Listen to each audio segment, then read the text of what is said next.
Hey everyone, we are back today. We're going to talk about Malazan again, and we're going to talk about this novel, Stonewielder by IAN C ESSLEMONT. And maybe you can see there, it is a novel of the Malazan Empire. So this will be a little review of sorts, I think. We'll just cut to the chase. It's an excellent book. Another 5 out of 5 Malazan book for you. In some ways, I would say it's better than the previous book, Return of the Crimson Guard, and that's good because, of course, Return of the Crimson Guard was an awesome book for sure, and a huge step up for ESSLEMONT. This, in some ways, is a step up again. Maybe overall, I'm not sure if I necessarily like it more than Return of the Crimson Guard because I do really like that book, but it's still, up there, and, I don't really care too much about fussing in terms of rankings and stuff. So it's another top-notch book. It's the third of these novels of the Malazan Empire. First one being Knight of Knives. Second one, Return of the Crimson Guard. And third one, Stonewielder, and they continue on. It's not like a trilogy or whatever, and really it would be a weird trilogy if that's what it was, because going back to Knight of Knives, that's a very different book.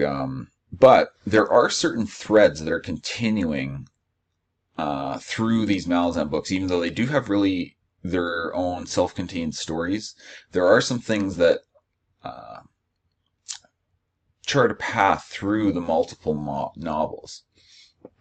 And so obviously you want to read this after those, after Knight of Knives, and after Return of the Crimson Guard. It's going to pick up on a few characters and threads there. Otherwise, everything's going to be basically new. And the other question is maybe if you're reading Malazan Book of the Fallen and you're also trying to integrate the ESSLEMONT books. So instead of just reading Malazan Book of the Fallen, 10-book series, and then dabbling in the ESSLEMONT books, perhaps, maybe you're trying to merge these together in what I call the Malazan Super Series. If that's the case, basically I would read Return of the Crimson Guard right after Bone Hunters. Then you can read Stonewielder if you want, but you might want to read a few of Erickson's books in between. Personally, I'd go Bone Hunters, Return of the Crimson Guard, Reaper's Gale, Stonewielder. Just my opinion. You could push Stonewielder back a book or two. Depends how you do it. I have a different video where I talk about this more, so I won't get into it too much.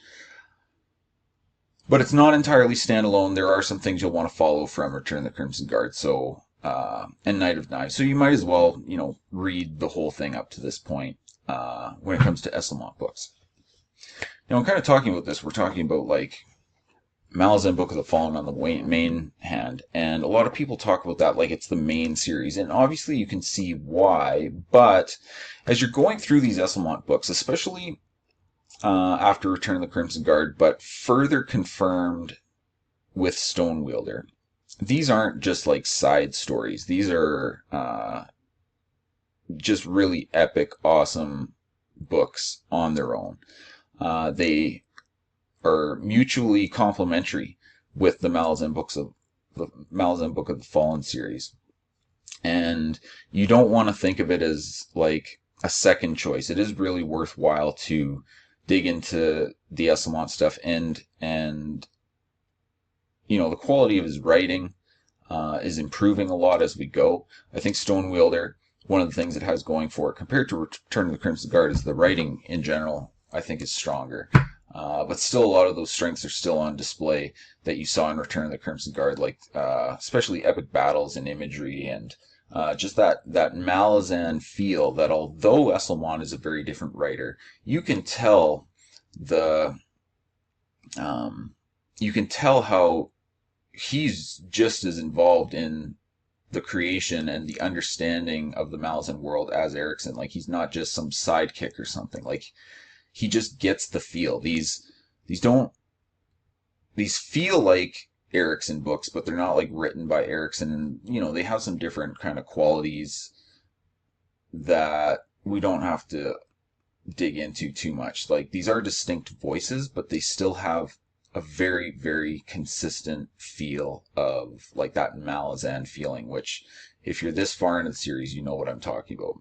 Esslemont just does that perfectly. And that's evident all the way back in Knight of Knives, which is his, shortest, kind of simplest first novel. Much in the same way that Gardens of the Moon is doesn't really prepare you for how good Erikson's writing gets. Knight of Knives is the same for Esslemont. Like, Return of the Crimson Guard was such a huge step up, and then Stonewielder is, at least as good, if not better in that respect. So, really want to emphasize that these aren't side stories. These aren't just something you should dismiss. They really do belong on the same level as the Malazan Book of the Fallen. So, that said, let's talk about Stonewielder a little more specifically. So, being a Malazan novel, it hits all like the big key points. Multiple interesting threads, huge cast of characters that gets woven together into this huge grand finale. And Malazan, like, you can't have a Malazan novel if the ending's not awesome, and this book has an awesome ending. That's one of the biggest challenges with a lot of fantasy books. Like, the journey is great, sometimes not the best payoff. These Malazan books really do always pay off, in my opinion. Stonewielder's just another example. That sense of mystery, just the cool stuff, the world, of course, it's all really well done. 5 out of 5 on all those meters. So, let's see. What else can we say about this here? So, the thing you want to be thinking about is, when it comes to Malazan, like, what part of the world is this taking place? And Stonewielder is pretty interesting because it's going to take you to a place we haven't seen before. It's this continent called Coral.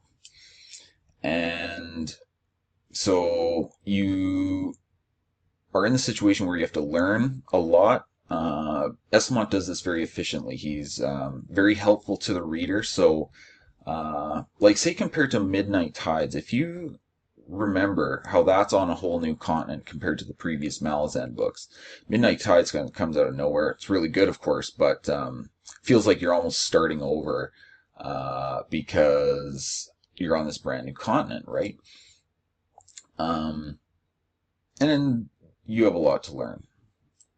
Esslemont handles that whole problem very efficiently here. But this Coral place is really interesting because there's a lot going on here. So, first of all, there's this thing called the Storm Wall. A lot of the storyline is centered around this Storm Wall.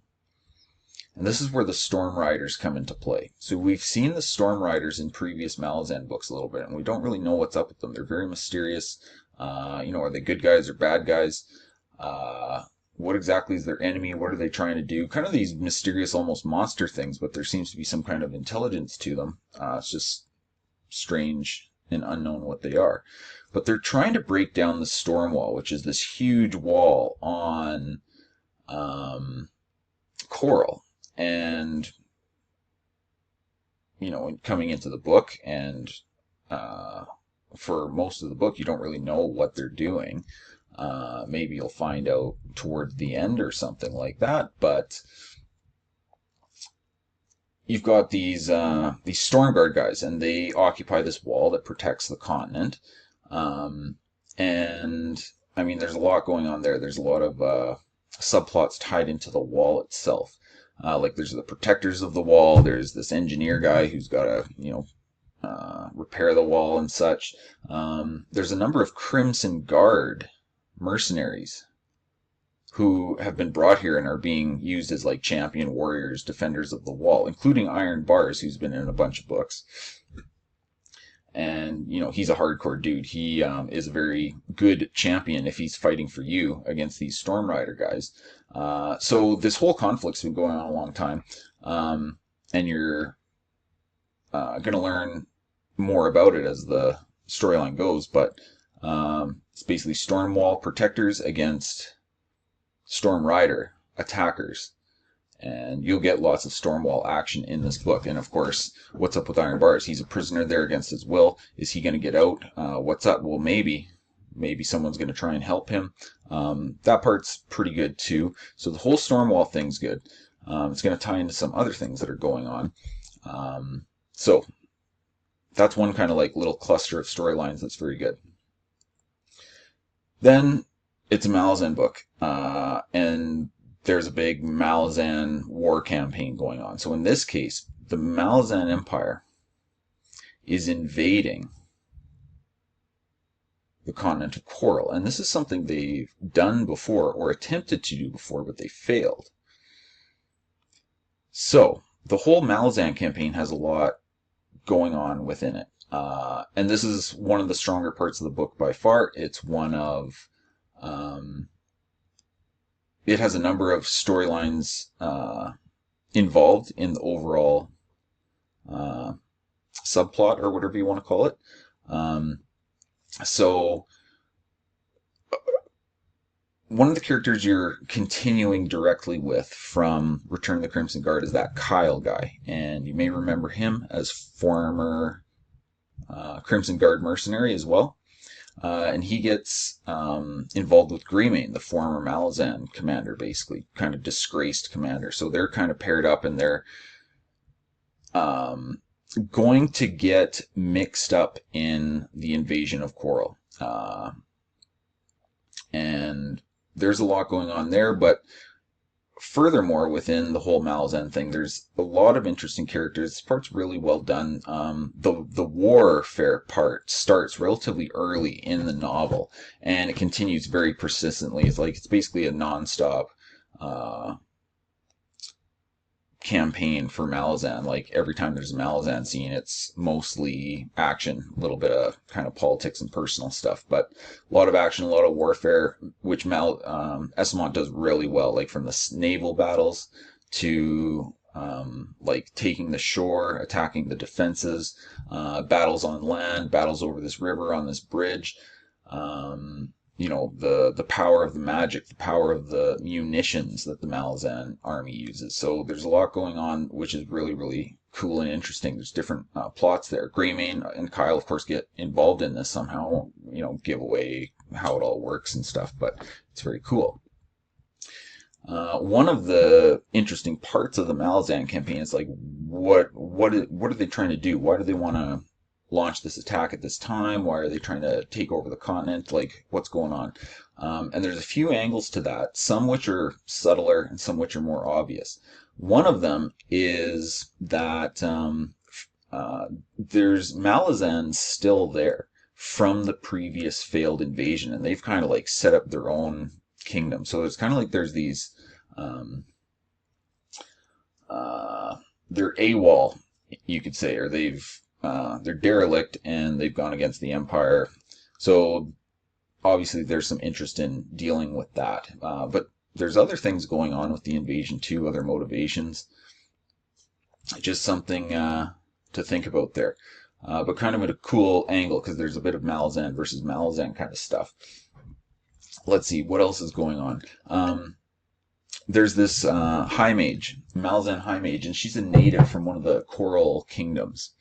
And she is, she uses like the sea magic, so that's important, because, for a reason maybe I'll talk about it in a little bit, most mages can't use normal magic on this continent, but she can, because she uses like sea magic, so it's a little different. So she's very valuable, and she's interesting. You get a lot from her point of view. And speaking of point of view, like I liked that Sea Mage character. She was pretty interesting because she's kind of an advisor to the higher ranks of this invasion. But speaking of point of view, like I said, one of the interesting things with Kyle and Greymane, even though you kind of start with them, you think they're going to be almost like your main characters in a sense. As far as any Malazan book has like main characters, which it's not really the way these books work, but even within the scope of this story, it kind of starts and you're thinking, okay, these are going to be my main characters. And, you know, in the Malazan sense, they kind of are in some ways and they aren't. But that point of view issue, you're often seeing those two characters from other people's point of views, which is interesting because, especially for Greymane, he's really quite powerful and he's got a lot of baggage and mystery to him, and you're often trying to understand him from other people's point of view. And I think that's an interesting way to do it with those characters. It's sort of like what they did with Coltane and Deadhouse Gates, the Erskine second Malazan book. Like this awesome character, but you're only really seeing him from other people's eyes, and you don't go back to the Kyle or the Greymane perspective as often as you might think. But there are times when you do, and it's of course interesting, especially the whole Greymane thing. In a lot of ways, this is like the Greymane story, and without giving too much, there is basically a resolution to the whole Greymane thing in this book, and it's quite satisfying. So what else? Within the Malazan campaign, there's another strong plot that I really liked, which is kind of at the squad level. You've got a squad, and your guy is like this new recruit, and he's basically, like a tough guy from his people. He's a tough guy in his tribe. And now he's going to get into like disciplined, hardcore Malazan style warfare, and he doesn't like have any clue what he's getting into. But he's like, "Yeah, I want to fight. That's what I do. I'm excited." And it's a bad scene overall. But I really liked his story because, like Erickson, ESSLEMONT does the squad, the military stuff all really good. That dialogue, those different characters. Very, very Erickson kind of squad-based Malazan military storytelling. But your main character in this sense, like Sooth, this squad guy, you're going to see him kind of become more of a veteran throughout this process, and really liked all his stuff because you get more of the squad-based battles, and the big epic stuff. Like, they're not doing that. They're observers to that, but they're still important cogs in the wheel overall. I liked those guys. So that's another good, strong plot here. Now, on the other side of the there's a few other Malazan things too. Like, there's one guy, he's going to get his deal kind of resolved. And, it's kind of a less important character, but it's a satisfying story in and of itself. He's one of the officer guys. You've seen him before previously. It's the Rillish guy. What is he, Captain Rillish or Commander Rillish, or was he a Fist? I don't remember. It's been a while since I've read this. So, more. Like, the Malazan campaign gets even more interesting, because, like I said, they're fighting these rebel Malazan guys. Well, that's not all, but that's part of it. That's one of the kind of governing forces on the continent. So on that side, of course, you get a lot of perspective from their team, and they've got some interesting characters too. In particular, there's the wizard or the mage who serves the commander there, and he's an interesting guy. Like, he's kind of a bad guy. There's a lot of moral grayness in the Malazan world. But this guy's, really kind of a bad guy. But he's interesting. You see a lot of things from his perspective, and he's intelligent, and he's trying to solve problems, and he's just got a really cool, interesting story. But one of the things, he's a mage, right? But like I said, there's a problem with a lot of normal magic use on this continent. So to try and get around this problem, he gets into some dark stuff like blood magic or necromantic magic, and so he's just trying to do magic as best he can. And he's dipping into the dark side, and it's pretty cool. He's a good character. But so why do the mages have this issue with the magic? So one of the things with this continent, which I thought was cool for this book, was the goddess that is basically dominant. She's like called the Blessed Lady. She can basically cut off, or, create some kind of backlash or problem if you tap into your magic warren within her domain. So people don't really do it. They need some other kind of like ancient magic or something to operate. And That's why the fact that you've got that high mage Malazan sorceress who uses sea magic, she can do her stuff still. So she's pretty important. And, or wait, I don't remember. Maybe she can only do it on the sea, like during the naval stuff. Maybe she can't do it on land. I don't remember, but she's cool. Either way, she was a good character. And of course, this other guy, this more guy dipping into necromancy and stuff. But this Blessed Lady thing, this was a big part of this book, and I liked this because she's kind of like this scary presence in the world, and she's kind of a threat within the multiple different storylines. But some of the characters are like serving her, like the Storm Guard. They're protecting the wall, and going back to tradition, in the, I think it's the prologue or very early, like the Blessed Lady is, in some sense, like, how do we put it? It's the Stormguard are followers of the Blessed Lady, and there's this religion of hers that's, pretty awful. There's a lot of like human sacrifice and some shady business that's going on. And it doesn't seem like the most pleasant religion to be under, but so this religion affects the storyline in a lot of different ways for some of the different characters. But one of the big things is like the lady's power to corrupt or restrict or block magic in her domain, and her relation to the storm wall. And there's just a lot of interesting stuff to the Blessed Lady thing. So I liked that. Let's see, what else was going on in this book? There's some other storylines too. Like, there's one storyline about this kind of pacifist giant guy. He tries to like get away from everyone. He gets basically roped into this this other kind of war on this other part of the continent. And his storyline was pretty good, but one of the things, like, it doesn't like converge with the other storylines in the same way. It's kind of in some ways almost its own thing.